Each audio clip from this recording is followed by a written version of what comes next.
Baik, kita belajar firman Tuhan hari ini ya. Pertanyaannya, dengarkan ini baik-baik lalu renungkan.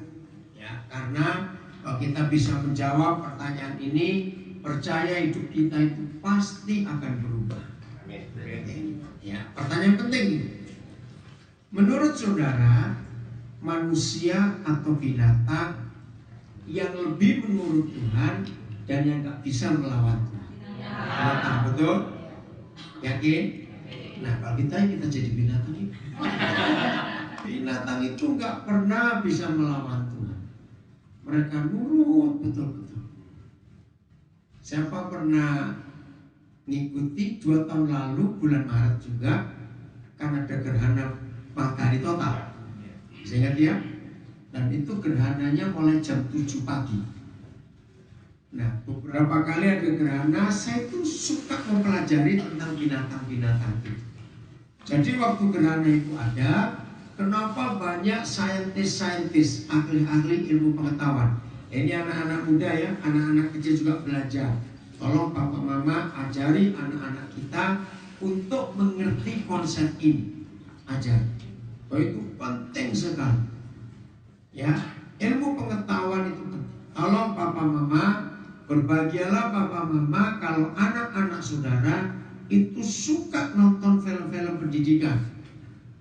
National Geographic contohnya, Animal Planet, artinya itu bisa belajar tentang kehidupan alam semesta ini luar biasa. Anak-anak janji ya, apa sih suka nonton film yang aneh-aneh? Ayo, papa mama tanya anak-anak sekarang ini.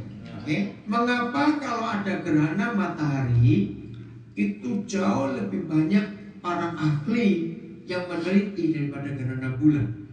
Kalau gerhana bulan hampir nggak ada yang meneliti karena dampaknya ke alam ini nggak sehebat kalau gerhana matahari.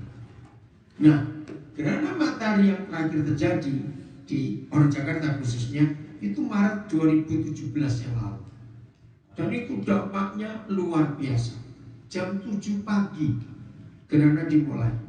Biasanya gerhana itu mulai siang, di atas jam 12, tapi yang kali itu jam 7 pagi.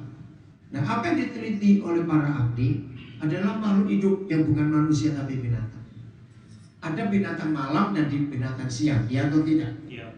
Nah, kalau jam 7 pagi berarti binatang malam baru tidur berapa jam? Itu aja kira-kira 2,5 jam. Ya, mungkin 4:30 binatang malam sudah mulai masuk karena sudah mulai ada matahari. Nah, binatang siang baru keluar, kira-kira sama juga 2,5 jam. Nah, ini yang luar biasa buat hidup mereka. Kalau kita pasti akan berontak betul-betul. Nah, binatang malam baru tidur karena baru 2,5 jam.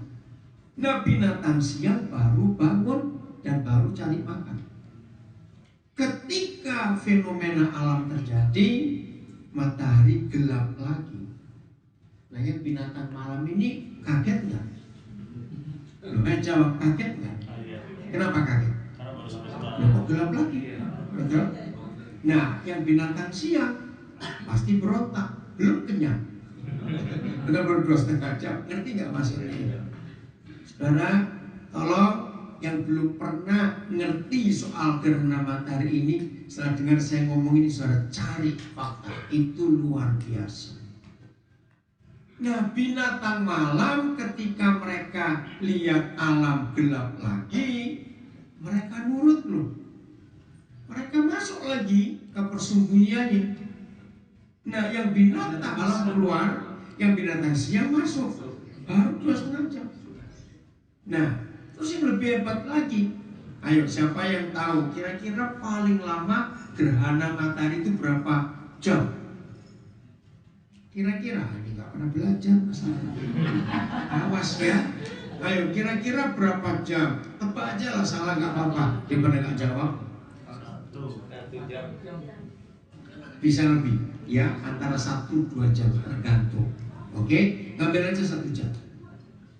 Jadi ketika matahari ini gelap lagi, bayangkan yang binatang malam bingung, binatang siang juga bingung. Coba kalau kita diatur gitu, melawan. Jawab cepat. Kalau kita diatur gitu berontak nggak? Kira-kira protesnya gimana? Kira-kira demo? Oh iya demo. Wih, ini demo Tuhan ya. Betul, kita kan demo itu, ini apa-apaan ini? Betul. Apalagi selain demo, marah. Betul. Siapa kita marahi? Orang sekitar loh. Enggak dong, orang sekitar masa nutup matahari ya. Nah, kita marahnya kepada Tuhan. Kurang ajar gak kita? Kurang ajar sekali. Tapi binatang dan tumbuh-tumbuhan nurut. Berarti baru tidur yang binatang siang, kaget lagi gak dia bangun? Oh 1 jam terang lagi. Gak bisa bayangin kalau ada itu umurnya 1 jam. Begitu pula binatang malam, kaget juga. Baru melek, gelap kok terang lagi. Saudara, kiranya fakta alam ini menjadikan setiap kita sadar. Nah, kalau saudara menyetujui hal ini, bahwa manusia adalah anak-anak Tuhan yang paling pandai, paling suka melawan Tuhan. Binatang dan tumbuh-tumbuhan sangat tunduk dan taat. Katakan amin. Ini luar biasa. Maka itu kalau ada di antara kita sulit diajar jadi orang, mulai malam ini tidurnya bareng anjing dan bareng kucing, supaya kita belajar dari mereka. Betul? Loh, kok malu-malu? Sebab mereka itu nurut. Kita ini kurang ajar. Nah, lalu apa kesimpulannya? Kesimpulannya sederhana sekali. Berarti kalau terjadi segala sesuatu atau sesuatu yang tidak baik, tidak enak di hidup kita, itu gara-gara apa? Gara-gara diri kita sendiri. Ayo jawab dong. Itu gara-gara Tuhan atau gara-gara diri kita sendiri? Puji Tuhan aku semua. Nah, kalau sekarang mengerti hal ini, maka hidup berjalan bersama dengan Tuhan. Hidup itu akan luar biasa. Sungguh indah, sungguh menyenangkan. Ya. Maka itu jangan sekali-kali ada di antara kita yang pernah berkata begini kepada Tuhan. Tuhan, aku ini orang baik-baik loh Tuhan. Coba buktikan, aku ini seumur gak pernah utang orang loh Tuhan. Wih, kalau dengar kata itu bagus loh. Dosa tanya bagus orang kayak gitu. Seumur gak pernah utang orang. Tapi gak bagusnya kalau dia jawab, tapi jangan coba-coba utang aku juga loh. Lu ngerti gak maksudnya? Aku ini seumur-umur gak pernah utang orang. Karena mama papaku, mak engkongku ngajari begitu. Puji Tuhan. Tapi orang ini jadi jahat ketika dia berkata, tapi jangan coba-coba utang aku ya. Ada gak orang seperti itu? Ya. Oh banyak lagi. Puji Tuhan. Saudara, ini orang jahat di mata Tuhan. Berarti dia mempunyai benteng untuk hidupnya. Tanya semua orang, pernah gak aku ganggu orang? Wih keren. Ternyata sekian ratus orang yang kenal orang ini mengaku betul dia itu gak pernah ganggu orang. Bagus? Enggak. Kalau dia gak mau diganggu, berarti orang ini hidup pasang benteng. Nah orang seperti ini Tuhan pun gak berani nyentuh. Keren. Loh betul gak? Keren gak orang kayak begini nih? Lu jawab. Keren. Gak sampai takut. Saya sering ketemu orang seperti ini. Sungguh di mata banyak orang ini orang bagus. Gak pernah nyakitin orang, gak pernah utang orang, gak pernah ganggu orang. Tapi hidupnya gak bisa jadi berkat buat banyak orang. Karena dia menutup diri.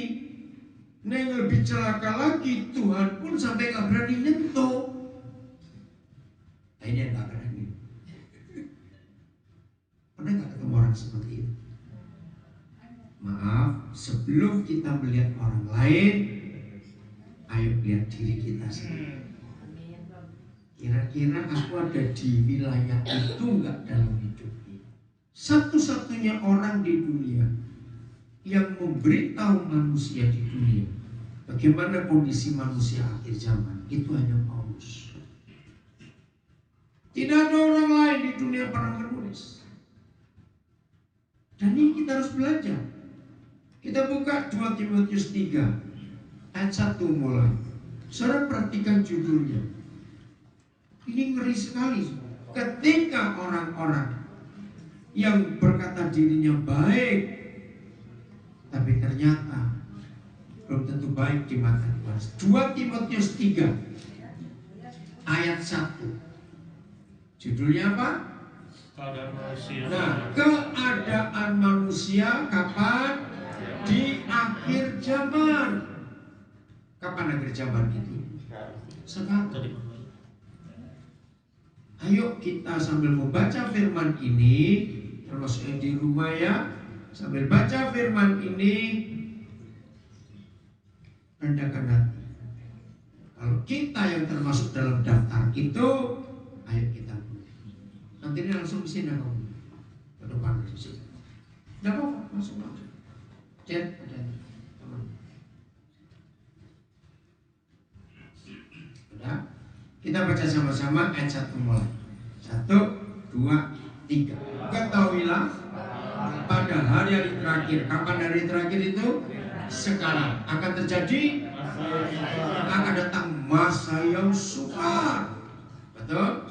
Terus manusia akan mencintai dirinya sendiri dan menjadi hamba uang. Ayat 2. Mereka akan membual, omong besar, terus menyombongkan diri. Mereka akan menjadi pemfitnah, tukang hoax gitu ya.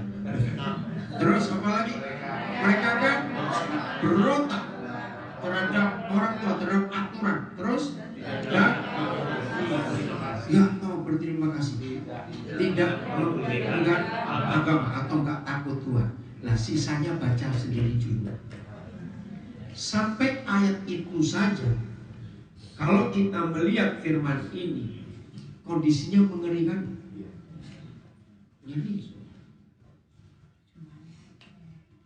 Jadi hanya Paulus satu-satunya orang di dunia ini yang pernah menuliskan bagaimana situasi manusia akhir zaman. Dan itu terjadi sekarang. Orang begitu egois. Orang hanya sibuk dan mikir dirinya sendiri saja. Maka itu, maaf kalau saya harus ulangi lagi kalimat ini. Siapa yang akhir-akhir ini hidupnya aman-aman, baik, semuanya tenang, gak ada masalah. Tapi orang itu hampir tidak pernah merasakan jamahan Tuhan di hidupnya. Nah, itulah buktinya bahwa Tuhan pun takut menyentuh orang itu. Catat kalimat ini. Karena dia menutup diri.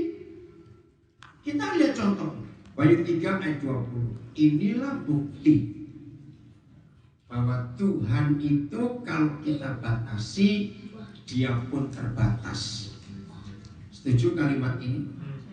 Kalau kita memberi Tuhan keleluasaan untuk bekerja dengan semau-maunya di hidup kita, maka Tuhan pun akan leluasa bekerja. Lihat, aku berdiri di buka pintu dan mengetuk.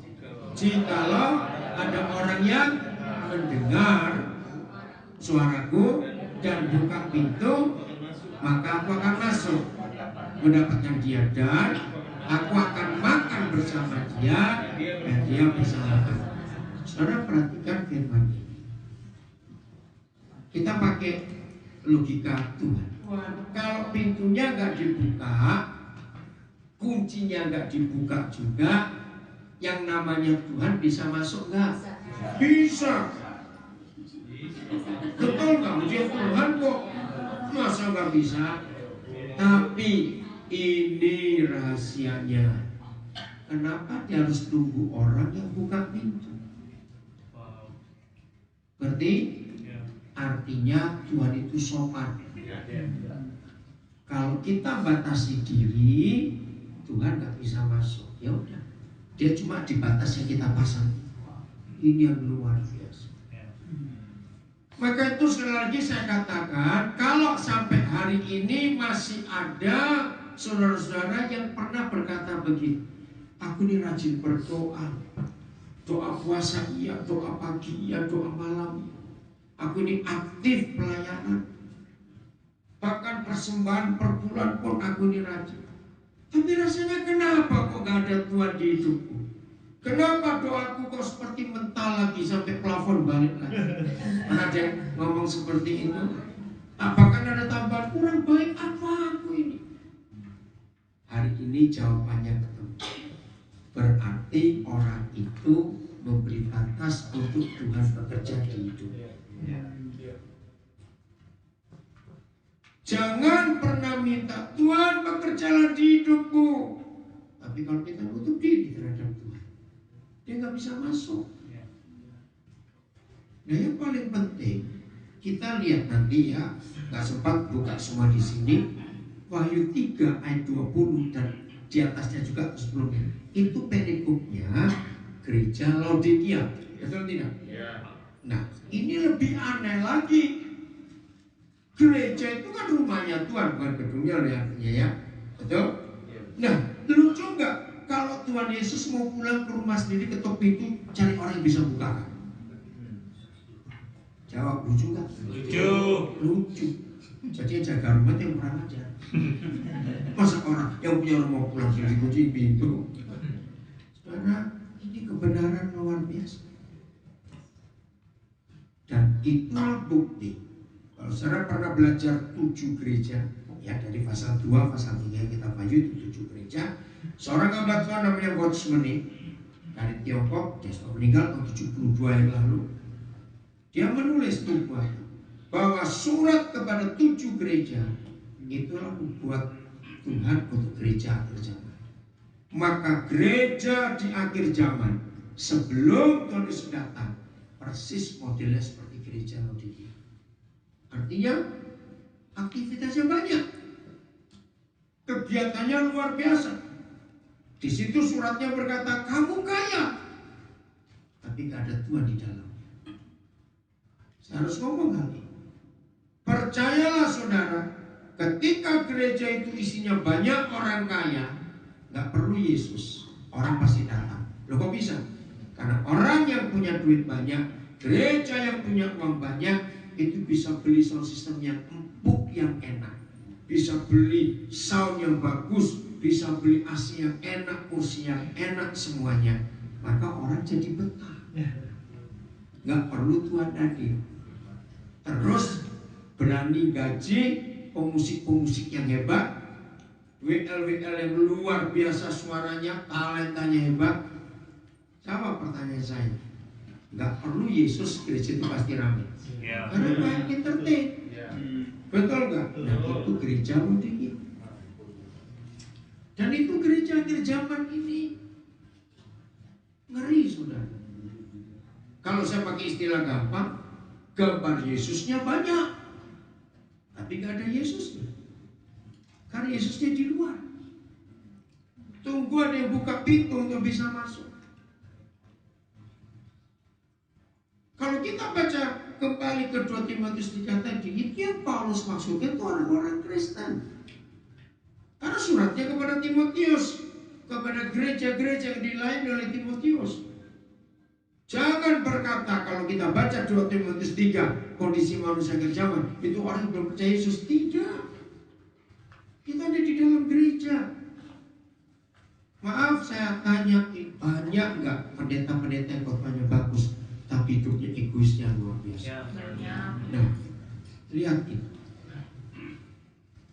Maka itu kita harus mengerti keadaan. Bahkan ada lagi ini orang Kristen yang saya katakan lagi, jangan tersinggung. Aku sudah berdoa, rajin memberi persembahan. Kenapa Tuhan gak dengar doaku? Kenapa Tuhan gak adil kepada aku? Terus pakai tambahan lagi. Aku tahu loh dia itu jahat, kok Tuhan berkati. Ayo. Ada yang pernah dengar ada orang ngomong seperti itu? Terus ada lagi yang ngomong, Tuhan masa gak ingat? Nah itu mulai ungkit-ungkit. Tuhan kalau gak ada nenek saya gereja itu gak jadi loh Tuhan. Keren betul. Maksudnya apa? Apakah Tuhan kita bisa suap dengan apa yang kita buat atau harta benda kita? Enggak, betul? Maka itu ayo kita periksa hati kita. Ketaatan kita kepada Tuhan sampai hari ini itu seberapa jauh? Maaf, tadi yang terlambat datang, awal kita belajar untuk cari perbedaan antara manusia dengan binatang. Nah mudah-mudahan gak ada yang tersinggung kalau saya bandingkan ini. Ya, awal tadi kita belajar begini. Menurut kita semua, manusia atau binatang yang bisa melawan Tuhan dan bisa nggak nurut Tuhan? Jawabannya manusia. Binatang itu nurut. Binatang itu nggak bisa melawan Tuhan. Oh, nggak ada yang amin. Nah, masih ingat Tuhan Yesus berkata lewat Matius 7, pada akhir zaman ada orang bersuruh Tuhan, tapi ditolak. Betul? Padahal mereka juga melayani. Tapi Yesus berkata, nyala kamu para pembuat kejahatan. Loh, kok bisa? Berbuat mengusir setan, buat mujizat, kok membuat kejahatan? Nah itu masalah. Karena gak ada Tuhan di hidupnya. Maka itu maaf kalau saya berkata begini, rumah orang Kristen boleh banyak salib, boleh banyak gambar Yesus, tapi belum tentu ada Yesus beneran di sini. Ya. Betul atau tidak? Nah, dia akan ada di hidup kita kalau dia tahu kita ini nurut. Amin. Maka itu jangan tunjukkan kepada Tuhan aktivitas rohani kita. Jangan. Tuhan muak dengan aktivitas keagamaan. Yang Tuhan lihat itu ketaatan kita. Masih ingat kisah Raja Saul? Maksudnya bagus. Semua domba, lembu yang gemuk, yang hebat dibiarkan hidup. Kan untuk korban, persembahan. Bagus nggak maksud Saul? Bagus. Tapi lihat Tuhan tegur. Ketaatanmu Saul lebih penting daripada korban bagi. Nah, ini yang kita harus tahu. Ketaatan kita bukan aktivitas kita. Karena aktivitas kita itu dilihat orang. Betul? Yang tahu cuma orang. Tapi isi hati kita yang tahu cuma Tuhan. Jadi Tuhan ingin apa saja dalam hidup kita mulainya dari hati. Serius, mulainya dari hati. Bukan dari aktivitas kita. Coba baca satu ayat ini nyimpang jadi tapi contoh. Kisah Rasul 13 ayat 22. 1, 2, 3. Setelah Saul disingkirkan, Tuhan menjadi raja menggantikan dia terus. Nah, ini loh kalimat ini tentang Daud. Tuhan telah menyatakan. Ini luar biasa. Apa yang dinyatakan ada dua. Satu, aku telah mendapatkan atau menemukan? Mendapatkan Daud anak Isai, terus dia seorang yang berkenan di hatiku. Nomor satu, nomor dua, dan saudara perhatikan bagaimana penilaian Tuhan terhadap setiap kita. Waktu Yahweh Tuhan bicara ini kepada Samuel, bahwa dia telah menemukan pengganti Saul, yaitu anak Isai namanya Daud, orang Betlehem. Nah, Tuhan berkata kepada Samuel, Sam, aku telah mendapatkan orang ini. Satu, dia berkenan di hati. Kalau saudara punya bahasa Inggris bisa baca bahasa Inggrisnya bagus. A man after my own heart. Jadi orang yang hatinya ngikuti hati itu. Yang kedua, ini lebih dahsyat. Ia melakukan berapa? Ya berapa? Bukan segala. Artinya semua. Pertanyaannya, waktu Papa di surga bicara itu kepada Samuel, Daud sudah dipanggil atau belum? Belum. Berarti Daud sudah diurapi atau belum? Kak, maju lagi gak apa-apa. Jangan di situ dulu. Bisa. Maju lagi. Saudara, ayo kita bongkar ayat ini, ya. Jadi Daud itu belum dipanggil. Berarti sudah ketemu Tuhan atau belum? Belum. Daud juga belum melayani. Belum apa-apa. Pertanyaannya, kok bisa Tuhan memberi penilaian yang sehebat itu? Ngerti gak pertanyaan saya? Ya. Jadi jawabannya? Ayo jawabannya. Loh, kan Tuhan belum ngapa-ngapain dengan Daud. Tapi mengapa Bapa di surga sudah bisa menilai dua penilaian ini? Ayo jawab. Kenapa? Itu. Ya kan saya sebelum pakai ayat itu saya sudah ngomong bukan bahwa aktivitas kegerejaan pelayanan kita itu melihatkan orang. Betul? Tapi Tuhan dilihatnya bukan yang di luar ini, yang di hati. Maka itu saya katakan, apa saja dengan Tuhan mulailah dari hati, bukan dari yang mana-mana dulu. Dari hati. Nah sekarang saya balik bertanya, mengapa Daud belum dipanggil, berarti belum diurapi, belum diapa-apakan, kok Papa di surga sudah beri dua penilaian itu? Loh, coba dijawab. Bukan belum melakukan, ini yang penting. Nah, Tuhan baca hati. Ini orang luar biasa. Siapa pernah bertanya-tanya? Kira-kira hampir 30 tahun yang lalu, hampir, ya, mulai perusahaan-perusahaan di dunia itu kalau terima karyawan ada psikotes. Dulu belum ada. Tapi kira 30 tahun lalu pakai psikotes. Kenapa? Iya, supaya tahu isi hatinya. Dari psikotes akan tahu ini orang jujur atau tidak, orang ini bagaimana. Dan dalam perkembangan teknologi, metode psikologi makin hebat psikotes sekarang. Nah, itu bukti. Nah, sebelum orang itu diterima kerja, bisa dinilai dulu karakternya dengan psikotes. Dan hebatnya, hampir saya katakan, hampir hebatnya psikotes yang dibuat oleh manusia itu hampir, memang gak 100%, tapi hampir tepat. Jarang yang bisa lolos kalau orang itu gak benar. Kira-kira ya atau tidak? Ya. Nah, itu manusia. Apalagi Bapak Yesus. Ya. Dia tahu hati kita. Maka itu ketika dia lihat hati kita membentengi diri, maka Tuhan gak bisa buat apa. Jelas ya? Pelan-pelan kita harus ngerti. Mazmur 18. Coba mulai ayat yang ke-22. Oke, baca 1, 2, 3. Sebab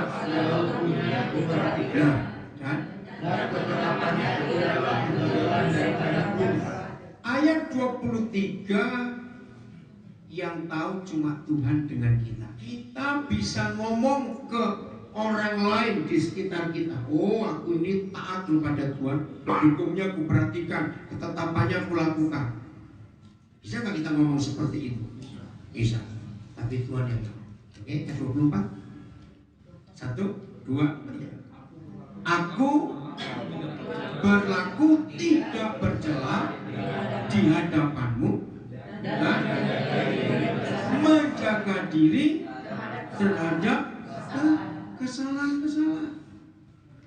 25.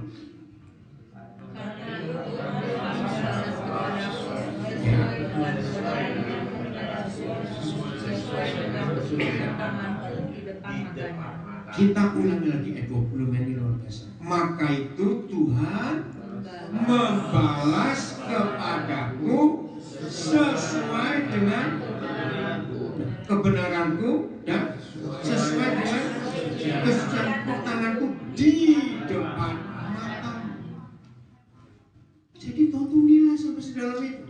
Ayat 26, kepada orang-orang yang setia Tuhan berlaku setia. Terus orang yang tidak bercela engkau berlaku tidak bercela. Terus ya, terhadap orang yang suci berlaku suci. Terus tetapi terhadap orang yang bengkok engkau berlaku belah-belah. Terus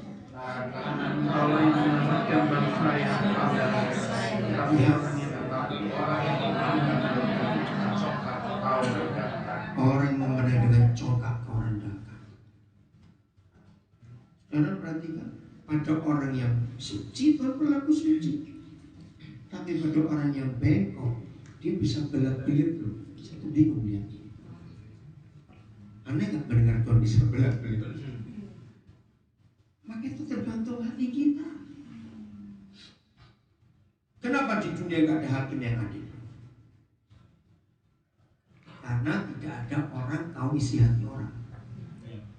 Kalau Tuhan memberikan kuasa untuk bisa membaca hati orang pada setiap hakim, maka semua pengadilan dunia cuma sekali langsung selesai.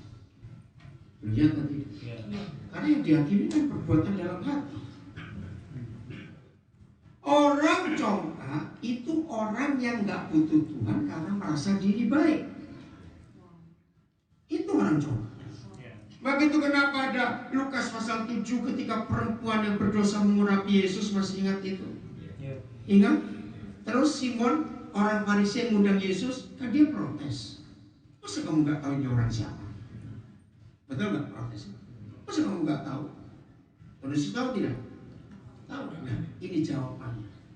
Simon ngomong kepada kamu, kalau ada dua orang punya hutang, yang satu cuma 500.000, yang satu 500 miliar, sampai kerugian. Dan karena dua-duanya nggak bisa bayar, maka dua-duanya dibebaskan. Mana yang sangat berterima kasih dari dua orang? 500 miliar. Nah, jadi Simon merasa aku ini orang baik, dosaku kecil, makanya aku nggak perlu buat macam-macam untuk Tuhan. Tapi perempuan ini sadar. Nah, kalau saya ingin tahu siapa perempuan ini, dia adalah wanita yang di Yohanes pasal 8 yang mau dilemparin batu. Satu kata saja dari mulut Yesus, silakan mati dia. Dia kaget karena nggak ada orang melempari batu, karena dia belum sempat berterima kasih karena masih nggak percaya. Kok nggak mati? Belum sadar betul Tuhan Yesus sudah pergi. Nah, begitu dia sadar, kok nggak ada Yesus? Kemana orang itu? Nah, sejak hari itu dia itu ingin ketemu, ingin balas, karena dia nggak jadi mati. Maka itu ketika dia dengar suatu hari Yesus yang membebaskan dia dari hukuman mati ada di kotanya, cuma masalahnya ada di rumah orang Farisi. Ini masalah. Buat perempuan gini bisa masuk nggak ke rumah orang Farisi? Nggak bisa. Karena lihat luar biasa Tuhan. Akhirnya saya bayangkan ya, kalau saya perempuan, saya nggak ngitung berapa puluh kali saya mondar-mandir depan rumah Simon. Masuk enggak? Masuk enggak? Betul? Karena tahu risikonya kalau masuk langsung diusir. Tapi keputusannya apapun terjadi aku masuk, karena dosaku banyak itu sudah dihapuskan. Maka itu kalimat terakhir ayat berapa? 28. Apa baca kata congkak? 1, 2, 3. Bangsa yang tertindas, terus nah, memandang enggak memandang rendah ya kepada orang yang congkak. Kau rendahkan orang yang congkak. Jadi lagi sekali orang jongkok bukan orang sombong, beda. Orang sombong kelihatan, mulutnya besar. Ini orang jongkok itu gak banyak ngomong, tapi dia berkata, dari kakek nenekku, mama papaku itu orang baik semua. Mereka gak pernah punya utang, gak pernah apa. Pokoknya baik, saya pun baik. Jadi orang seperti ini balasnya ke Tuhan itu sedikit sekali, karena merasa gak butuh pengampunan banyak. Ngerti gak? Dan orang seperti ini gak mau repot-repot dalam pekerjaan Tuhan, karena gak butuh. Ini orang coba. Begitu, ayo mulai hari ini semua kita mengalami perubahan hidup yang luar biasa. Amin ya. Nah, jadi kembali pada manusia akhir zaman ini keadaannya sangat mengerikan. Nah, kalau saya menggunakan satu kata, kondisi manusia akhir zaman yang keadaan makin susah, lalu orang makin egois, orang jadi hamba uang, cinta uang, maka satu kata, I don't care. Saya dengar katanya itu, aku gak peduli, aku gak mau tahu. Itu kan yang saya katakan, jangan ganggu aku ya, aku gak pernah ganggu kamu kok. Saudara ini, maaf saya harus ngomong lagi. Ada gak orang yang segen, kelihatannya bagus loh, tapi ini bahaya. Ya, pernah gak ketemu orang yang segen minta tolong? Orang yang segen minta tolong, ini orang paling jahat di dunia. Maksudnya bagus, karena aku gak mau ngerepotin, tapi dasar hatinya, kamu jangan sekali-kali minta tolong aku. Ini jahatnya orang itu. Betul gak saya ngomongin? Kelihatannya halus, tapi ini jahat. Dia gak pernah ngerepoti orang. Ya itu tadi karena dia gak mau direpoti. Hati-hati. Nah ini orang congkak, takut untuk minta tolong. Jangan dianggap bagus. Yang namanya manusia disebut makhluk sosial. Kita selalu membutuhkan orang lain. Itulah bukti bahwa kita gak sombong. Kalau kita mau dengan rendah hati minta tolong orang lain, berarti kita tahu bahwa kita gak bisa tanpa orang lain. Tapi jangan ngerecoki terus, beda lagi. Ngerti gak maksudnya? Beda lagi. Banyak hal-hal yang tersembunyi di hidup orang baik, ternyata di mata Tuhan tidak baik. Maka itu ayo kita perhatikan. Apa itu arti kata Tuhan? Dalam bahasa Yunani itu kurios. Ya, dalam bahasa Ibrani Adonai. Sama arti. Nah, Tuhan itu ada di dua kalimat ini. Satu, pemilik tunggal atas kehidupan. Ya, pemilik tunggal atas kehidupan berarti tidak ada siapapun yang bisa memiliki hidup kita. Dan penguasa mutlak atas hidup. Saya nggak tahu dapat dari mana Roh Kudus mereka saya elak. Tadi siang pas baru turun dari pesawat kami dari Surabaya. Kemarin malam Roh Kudus gerakan saya untuk kontak saudara ini. Nah, dia ini adalah seorang guru yang baru selesai kuliah. Dia mengajar. Nah, saya tiba-tiba tadi malam Roh Kudus gerakan kontak dia. Ada masalah ini dengan pacarnya. Oh ya. Nah, terus rupanya dari pagi dia telepon saya, tapi HP saya sudah mati karena di pesawat. Dan begitu turun, saya langsung, dia langsung telepon. Orang pertama telepon saya adalah dia. Saya langsung katakan, ada apa kamu dengan calonmu? Wah, langsung nangis dia. Dia kaget kok saya tahu. Udahlah, Roh Kudus tahu. Terus saya katakan 4 hal. Dia kenalkan ke saya calonnya itu bulan Oktober yang lalu. Begitu saya lihat, Roh Kudus ngomong, aduh, ini gak cocok ini. Cuma saya gak berani ngomong, baru kenalan. Waktu saya ngomong 4 hal itu, dia bilang, kenapa Papa gak mau ngomong? Kalau Papa ngomong pasti ngelawan kamu. Iya dong, lucu. Nah, yang dia heran kok 4 hal itu persis yang dibuat oleh pacar. Saya bilang pada dia, jangan paksa dia dan jangan marah pada dia. Justru Tuhan ingin mengajar kamu supaya kamu tahu. Nah, gitu ya, yang belum menikah supaya enggak rusak hidupmu yang belum ya, yang sudah lanjut. Saya juga salah sendiri, milih-milih sendiri. Ini yang belum. Ingat ya, anak-anak muda, dengar. Menikah itu nggak cuma dengan orangnya, tapi dengan visi. Ini penting. Maaf, saya cuma cerita. Sudah ada berapa bantuan yang saya kenal, Pak? Maaf, nggak enak kedengarannya. Meninggal karena salah menikah. Dia stres, dia tertekan. Kalau saudara mau menikah nggak cuma dengan orangnya, dengan visi. Begitu pernikahan kami orang melihat luar biasa. Istri saya ini warga negara Kanada. Ini bulan awal tahun ini kalau masalah berat karena soal exit permitnya itu dipermasalahkan oleh pemerintah Indonesia. 7 minggu dia nggak punya identitas karena ditahan di imigrasi. Tapi luar biasa, Tuhan tolong, hebat sekali. Nah, bayangkan dia orang Kanada, sudah enak tinggal di sana, mau ikut saya ke Papua. Kalau ikut ke Jakarta masih lumayan. Kalau nggak ini ke Papua, ayo. Nah, karena dia menikahi saya menikahi dia karena kami punya visi yang sama.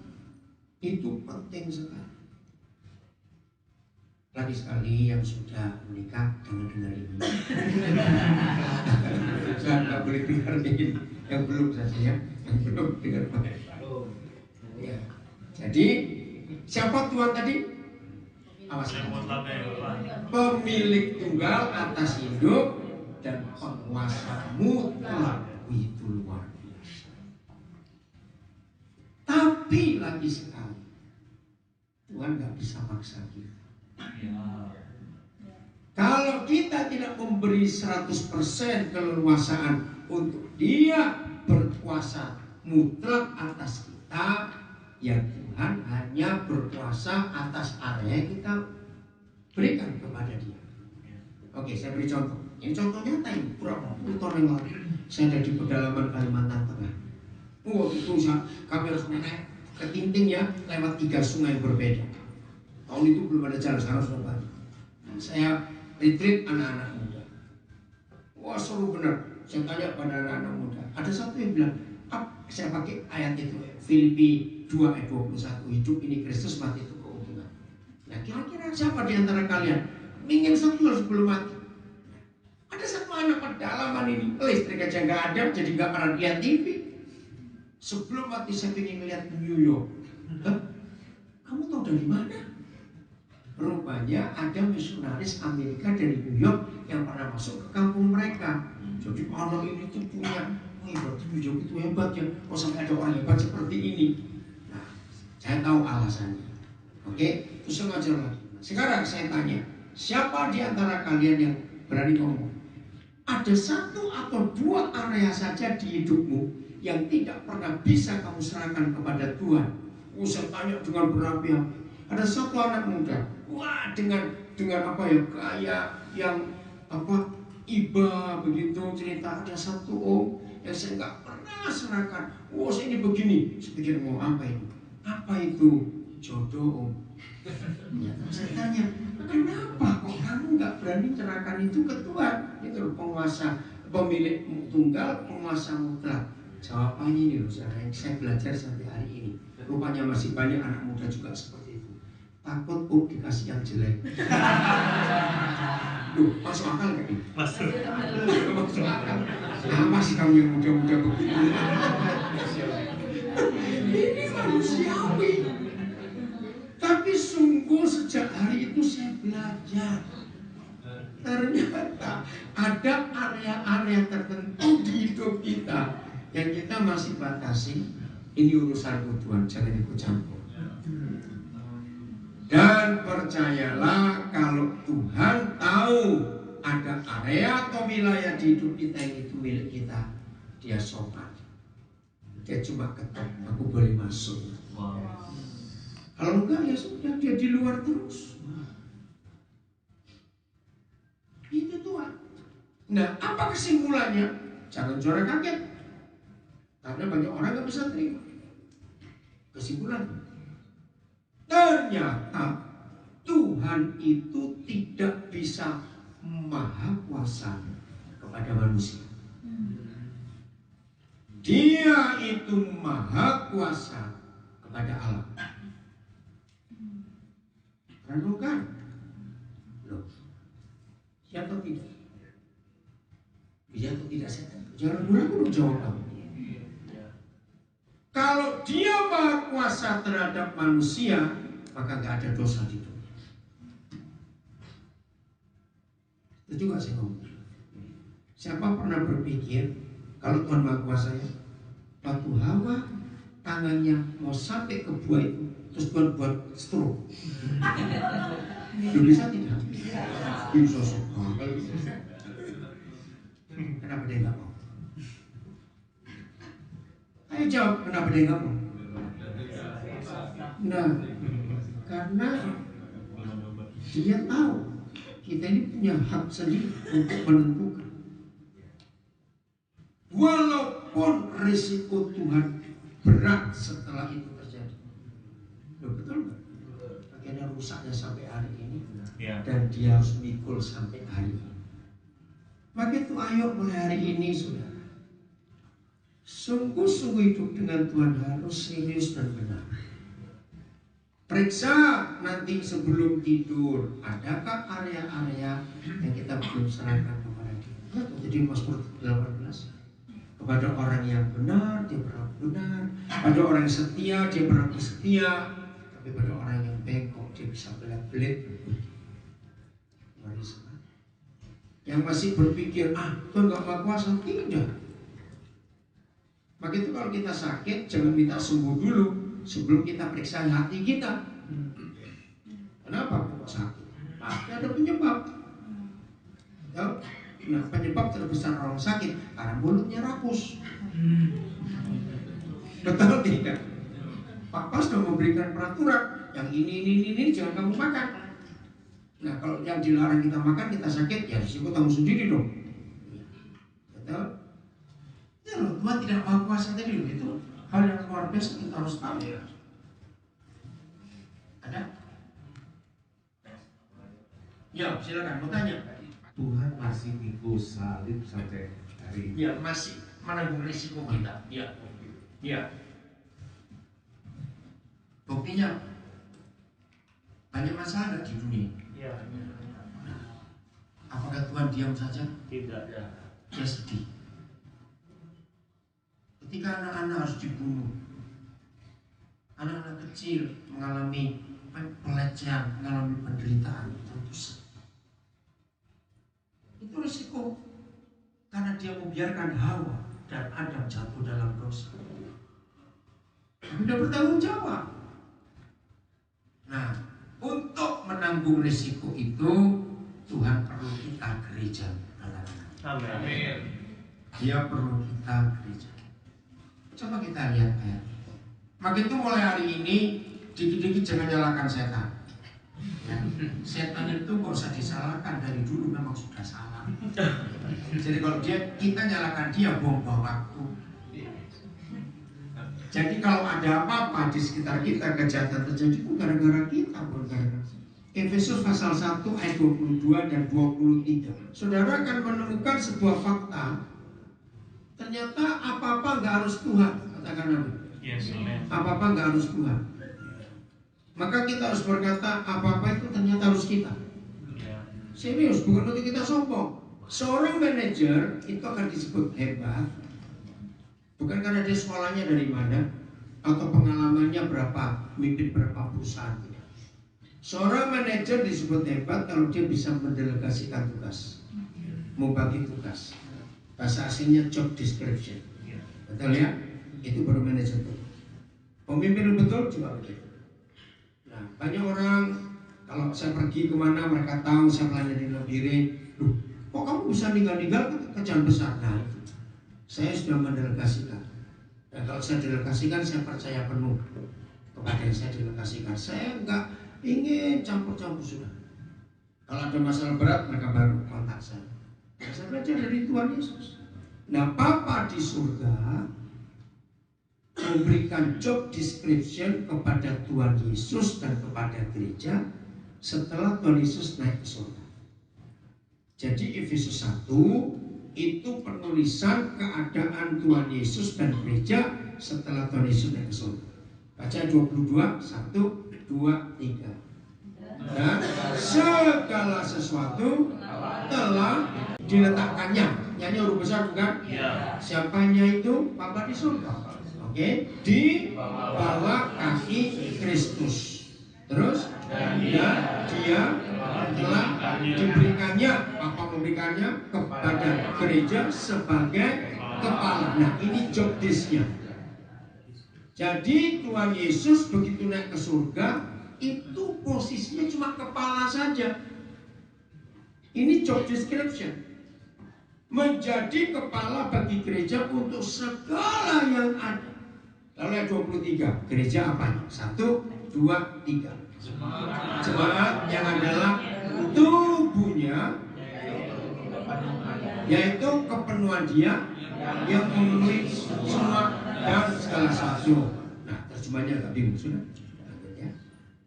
Maaf tadi kepotong yang Instagram. Jadi kalimat terakhir ayat 23 begini ya betul.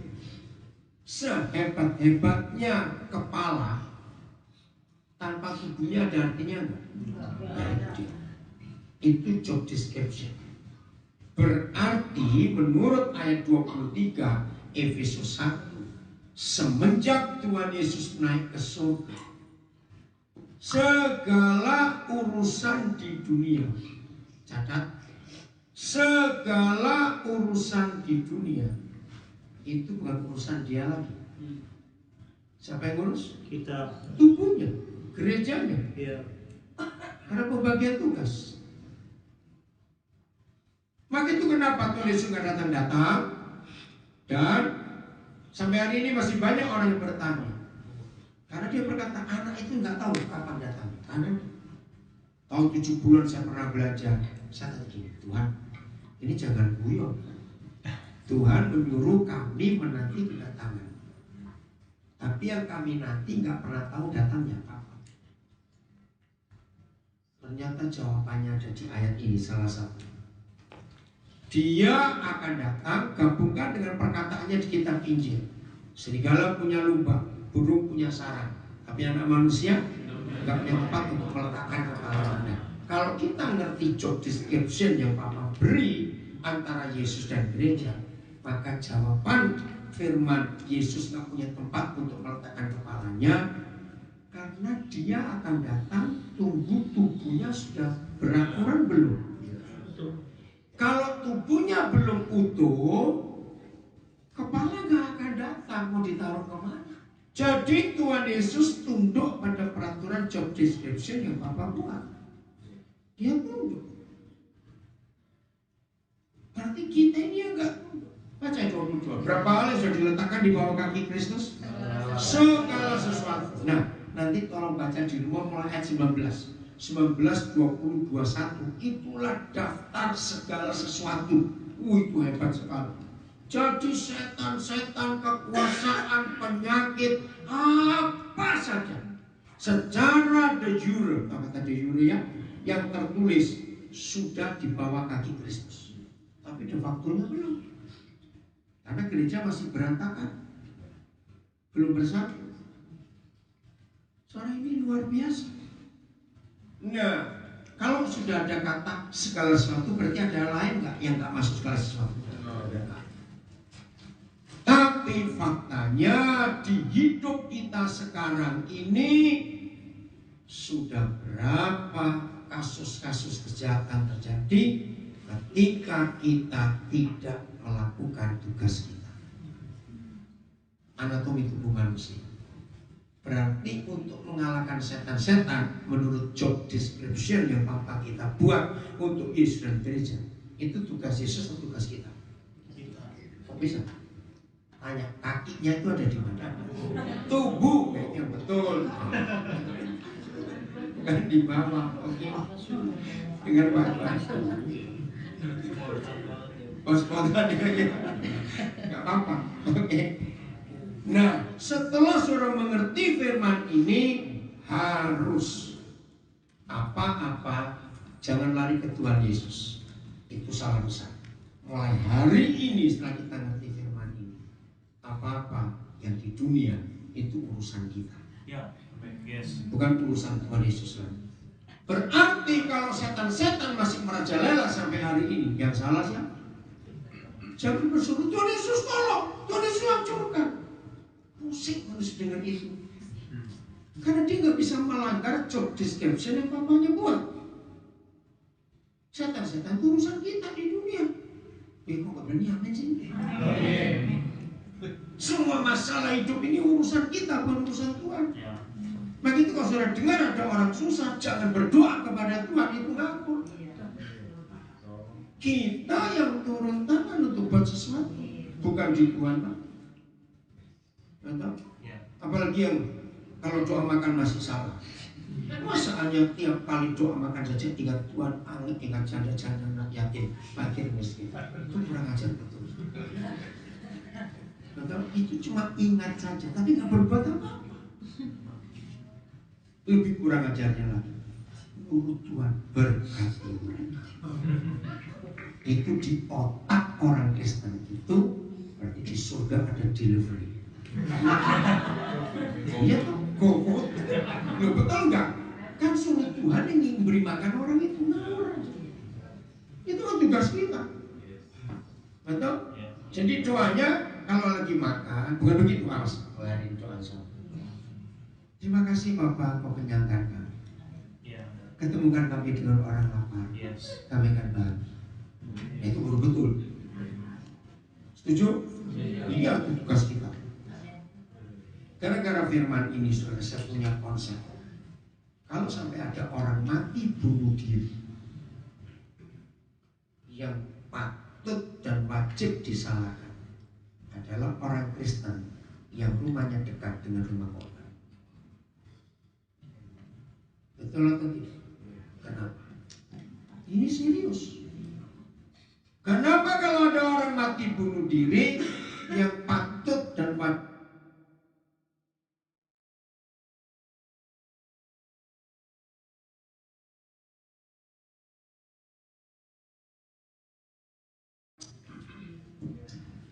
orang congkak itu sibuk dengan dirinya sendiri sampai orang itu mati, nggak ketemu jalan keluar.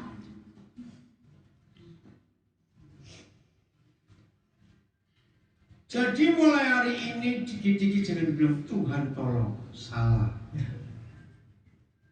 Nggak berani amin. Kita harus menolong. Karena otoritas ada di tangan kita. Kaki kita hidup. Harusnya begitu dalam hidup. Oke, tambahkan satu ayat lagi tentang kaki. Roma 16 ayat 20. Roma 16 ayat 20. Jadi lagi sekali kita harus belajar di tangan siapa? Dunia ini, bukan di tangan Tuhan. Tangan gereja. Ya, 1, 2, 3. Sampai surga. Nah, di bawah kaki siapa? Loh, jangan salah baca. Kita. Ya, jadi menurut Roma 16 ayat 20, setan sudah kalah atau belum seharusnya? Sudah. Cuma kitanya yang nggak bertindak, kita yang nggak bergerak. Jadi siap oleh hari ini apa-apa bukan Tuhan lagi. Tapi siapa yang bergerak? Kita yang bertindak untuk buat sesuatu. Contoh, kebiasaan kerja yang sama.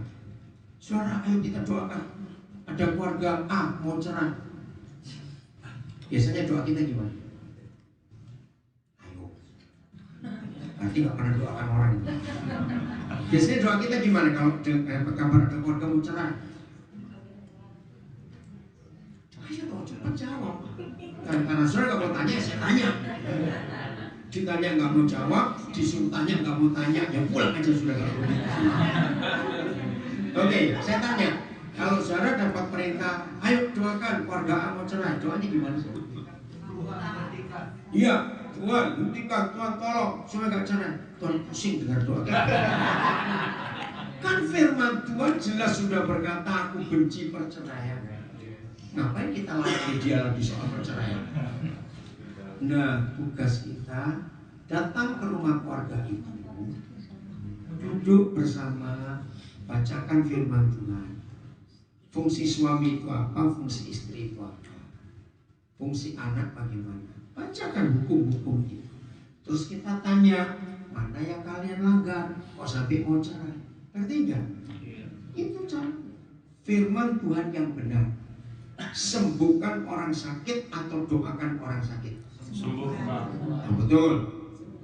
Betul? Enggak ragu? Sungguh? Tapi faktanya? Nah, ngawur. Tuhan itu bilang sembuhkan orang sakit, bukan doakan, goblok. Betul ya. Betul tidak? Itu pengajaran yang salah. Orang sakit kok didoakan disembuhkan. Loh, kan saya bukan dokter. Nah, itu alasan lagi. Siapa? Nah, bukan kita. Dokter Yesus lagi. Jadi bukan minta kepada Yesus menyembuhkan. Kita punya otoritas menyembuhkan. Ada 3 cara untuk menyembuhkan orang sakit. 1, ajari firman. Hidup sehat, hidup benar, hidup penuh pengampunan, hidup penuh sukacita, buat hati gembira, tidak stres. Kan itu aturan. 2, tanyakan lingkungan keluarganya bagaimana, lingkungan kerjanya bagaimana. Betul? Siapa ngikuti berita kira-kira pertengahan Februari? Karena saya masih ingat itu pas Valentine. Ya, ada berapa psikolog mendata orang-orang stres di Indonesia. Ternyata yang terbanyak itu di Jakarta. Ternyata setiap 1 dari 4 orang di Jakarta itu mengalami stres. Ada 3 alasan stres. 1 karena suasana kota. Dan betul. 2 karena polusi. Dan 3 memang cara hidup yang gak sehat. 1 dari 4 orang di Jakarta. Mudah-mudahan gak ada di sini. Serius gitu. Nah, ajari hidup saya seperti itu. Nah, nomor 3, jangan tanya BPJS nih, awas. Awas. Langsung bawa ke dokter dan rumah sakit. Gak usah, mati dulu dia ngurutin BPJS. Serius. Tanya istri saya, tanya anak-anak saya. Saya kalau ngurus orang sakit, saya urus sampai sembuh, mau operasi berapa puluh juta pun saya harus bayar. Bapak sembuh. Berapa banyak karyawan-karyawan restoran kalau saya lagi makan di mana saja, lalu harus beritahu sesuatu tentang orang itu. Jadi jangan minta Tuhan tolong sembuhkan, enggak. Kita punya otoritas. Harus buat itu dalam hidup ini. Berapa banyak gereja yang punya uang diakonia? Ada orang susah datang, dicek dulu. Masuk anggota tahun berapa? Sekian. Aduh, kejam sekali. Lalu uang diakonia dipakai untuk apa itu? Memang kita tahu ada orang-orang yang suka memanfaatkan. Jadi kita harus tahu itu. Jelas? Oke, saya sudah 3 kali tanya saudara. Sekarang saya tanya balik. Ada yang tanya nggak? Habis. Oh, ada di belakang, silakan Ibu Pendeta. Boleh. Ya Pak, saya mau tanya tadi mengenai perceraian. Perceraian, ya. Hari ini saya banyak ngadapin orang yang mau cerai. Ya. Lalu kan saya udah ngomong sama Tuhan, Ya. udah baca sama-sama gitu. Terus dia bilang gimana caranya supaya ini gak jadi cerai dulu sama suaminya gitu. Ya harus berdua, nggak bisa salah satu. Iya. Jadi tapi begitu ketemu suaminya malah berantem. Iya, nggak apa-apa. Biar kalau terus ya kan dari tinju sekali. Lo betul itu. Iya kan nggak apa-apa terus. Jadi seperti apa? Jadi ya dalam beberapa bulan ini ada 5 sampai 6 orang rata-rata begitu. Jadi saya pertemukan. Iya. Kadang di mall, kadang di rumah mertuanya gitu. Tapi yang saya kadang bingung gini. Lo pernah berantem tadi waktu ngomong sendiri dia udah nangis-nangis, udah saya kasih firman gitu. Dia bilang, ya udah ketemu suaminya dulu biar bisa diselesaikan, paling tidak jangan ke pengadilan gitu kan. Nah, sampai di sana malah berantem, sering kan begitu. Jadi saya bingung gimana ya Pak? Oke. Justru para konselor, akan bagus kalau kita melihat mereka berantem supaya tahu salahnya di mana.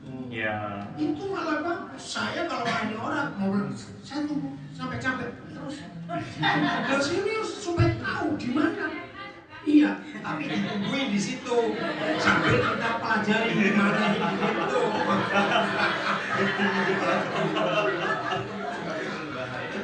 Iya, nah, apa gitu di mall enak tuh. Nah, kamu gak malu, kamu gak malu. Oke, sekarang ada berapa prinsip sederhana sekali. Tidak ada Tuhan di dunia selain Tuhan Yesus. Dan tidak ada kitab suci agama apapun kecuali Injil. Yang inti pengajarannya adalah mengampuni. Ya. Nah, penyebab utama keluarga, nggak usah bilang cerai, kejauhan dari awal. Penyebab utama suami istri rajin bertengkar. Ada tau rajin bertengkar suami istri? Banyak. Karena nggak mau mengampuni. Jadi ajari dulu konsep pengampunan itu apa. Wah, ini jangan sekarang bisa satu sesi lagi nanti. Pengampunan itu di Alkitab luar biasa. Konsep pengampunan yang Bapak ajarkan kepada kita. Coba kita buka dulu satu ayat ini ya. 1 Korintus 6:11. Ayo dibaca. 1, 2, 3. Nah, demikian dulu kita juga di situ. Apa itu? Baca mulai ayat yang ke-9. Itu daftar dosa banyak sekali. Semua kita, saya ganti, dulu begitu. Betul tidak? Memang kita orang jahat. Terus, tetapi kamu telah memberikan dirimu disucikan. 2, kamu telah memberi diri kita dikuduskan. 3, telah memberi diri dibenarkan dalam Tuhan Yesus Kristus dan dalam roh Tuhan kita. Ini konsep mengampuni yang tidak ada di agama apapun. Ada 3 tingkatan untuk mengampuni. 1, disucikan. Nah, kata disucikan itu artinya ditutupi. Nah, ini manusia. Kalau ditutupi, berarti barangnya ada nggak di bawah tutupan? Nah, itu manusia cara mengampuni. Dikuduskan itu dihapus. Nah, ini saya pakai ilustrasi zaman tahun terakhir tahun 70-an 80-an awal. Masih ingat pakai pensil terus pakai penghapus? Orang dulu bilang nama setip itu bahasa Belanda. Nah, kalau kita hapus itu dikuduskan. Bisa nggak tetap kelihatan bekas tulisannya di bawah? Nah, ini langkah pengampunan yang kedua. Dihapus, tapi masih ingat-ingat. Tapi yang ketiga, kalau semua kita murid-murid Tuhan Yesus melakukan pembenaran kepada setiap orang, catat, melakukan pembenaran kepada setiap orang, dunia ini berubah. Enggak akan ada perceraian. Nah, ini arti dibenarkan. Dianggap tidak pernah berbuat salah. Suami istri tolong lakukan hukum. Jangan kita mengampuni sambil ke kalimat ini sudah pacaran loh kamu. Awas kamu. Nah, itu bukan membenarkan, itu cuma menutupi. Karena begitu terjadi buka lagi semuanya keluar. Nggak bisa. Ini hebat sekali firman Tuhan. Dibenarkan itu dianggap betul nggak pernah salah. Lihat hidup Daud, dosa nggak di mata Tuhan? Terus hidup Hawa, Adam, terus Petrus menyangkal, betul? Tapi toh Tuhan berikan dia posisi yang luar biasa. Gembala kan domba-domba. Berarti dianggap nggak pernah salah. Nah, tolong ya semua kita kalau melayani orang bermasalah, pengampunan memang sulit buat manusia. Dia sudah berapa kali dia nyakit. Nah, jangan pakai kalimat. Jadi ajarkan pertama pengampunan. Yang kedua, kata bercerai dalam hukum Tuhan, cuma hukum Tuhan yang gak ada di agama apa saja. Suami itu adalah apa? Kalau suami menikah laki-laki kepala, istri adalah tubuh. Nah, kalau ada tubuh nggak suka kepalanya, nanti dia potong kepala, mati itu. Jadi cerai itu bunuh diri. Begitu pula kalau kepala nggak suka tubuhnya, dia bunuh diri. Nah, ajarkan, suruh mereka tenang. Terus efeknya mulai dari orang tua mereka. Kalau orang tua masih hidup, malu nggak papa mamamu kalau lihat anak saya? Terus efek berikut, lihat anak-anakmu, betapa menderitanya mereka kalau harus ikut ibu tiri atau bapak tiri. Bagaimana nasibnya? Ingatkan semua. Tapi kalau motor, doakan mati aja dah. Bener. Saya kalau ada orang mau cerai, ngotot ya, saya doakan mati aja supaya nggak repot-repot. Lo serius? Memang ini mati? Potong kepala, potong itu bukan mati. Nggak usah takut. Jelas ya? Lagi. Terakhir, ada lagi? Oh ya? Oh ya, coba pakai mikrofon. Jelas nggak suara saya akan bilang? Jelas ya? Oke ya. Kembali yang mana? Yang tadi Pastor bilang Tuhan tidak bekerja kalau kita tidak membentengi diri kita. Iya. Apakah keadaan itu akan terus berlangsung sampai manusia itu membuka hati dia? Atau Tuhan juga bisa membuat kondisi di mana seseorang itu akhirnya menyerah dan membuka hati dia? Ya. Karena Papa kita itu kasih, dia selalu mengingatkan dan memberikan kita kesempatan. Betul tidak? Tapi sekali lagi tergantung kita. Nah, tapi anehnya ada loh orang-orang ngotot terus, Tuhan gak usah campur hidupku. Luar biasa. Ada. Jadi prinsipnya jangan minta Tuhan yang buka hati, nggak bisa. Begitu salah seringkali kita dengar doa Tuhan buka hati jemaat, salah. Tuhan nggak pernah bisa buka hati kita. Ingat Wahyu 3:20. Kita yang buka hidup kita sendiri. Tapi kan ada kata-kata juga yang mengatakan bahwa manusia tidak bisa merubah hati manusia. Cuma Tuhan yang bisa merubah hati. Iya, kalau orangnya mau. Itu dengan catatan kalau orang. Iya, karena misalnya Tuhan nggak bisa maksa. Tuhan nggak bisa maksa. Ini konsep agama ini yang merusak Tuhan. Jadi kalau ketika kita berkata Tuhan itu Maha Kuasa, justru salah. Kalau Dia Maha Kuasa atas kita, dunia nggak ada dosa. Renungkan Dia atau tidak? Berarti kita jadi robot, disetir maunya Tuhan.